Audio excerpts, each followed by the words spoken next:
স্কিনের নিচে একটি ছোট্ট লাম্প অনুভব করছেন, যেটি ক্রমশ বড় হতে চলেছে। এটি কি শুধুই পিম্পল না অন্য কিছু? এবার এটি একটি পিম্পল না সিবেশিয়াস সিস্ট, এটি বুঝবো কিভাবে?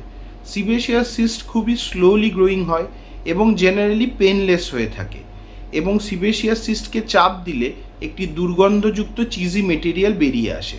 এবং মোস্ট ইম্পর্টেন্টলি, এই ছবির মতো সিবেশিয়াস সিস্টের মাঝে একটি ছোট্ট পাংটাম বা কালো দাগ থেকে থাকে। সিবেশিয়াস সিস্ট তাহলে কি?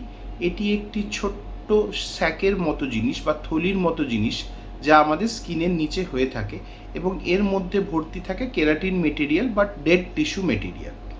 তাহলে সিবেশিয়াস সিস্ট কমনলি কোথায় কোথায় দেখা যায়? এটি কমনলি আপনার ফেস বা স্ক্যাল্পে বা গলায় বা বুকে বা পিঠের অংশে দেখা যেতে পারে। অর্থাৎ যেসব এরিয়াতে হেয়ার ফলিকলসের সংখ্যা বেশি, সেসব এরিয়াতে সিবেশিয়াস সিস্ট কমনলি দেখা যায়। তাহলে এই সিবেশিয়াস সিস্ট হওয়ার কারণ কি? যদি আপনার কোনো কারণে হেয়ার ফলিকলস বা সিবেশিয়াস গ্ল্যান্ডগুলি ব্লক হয়ে গিয়ে থাকে, তাহলে গ্ল্যান্ডের ভেতরকার যেসব মেটেরিয়াল আছে বা ডেড টিস্যুজ আছে বা সিবাম আছে, সেগুলি স্কিনের বাইরে নিষ্কৃত হতে পারে না। সেক্ষেত্রে এই ডেড মেটেরিয়াল বা সিবামগুলি স্কিনের নিচে জমে একটি স্যাক লাইক স্ট্রাকচার বা সিবেশিয়াস সিস্টের আকার ধারণ করতে পারে। মনে রাখতে হবে, এই সিস্টটিকে ফাটিয়ে বের করে দিলে এটি আবার হয়, অর্থাৎ রেকারেন্স দেখা যায়।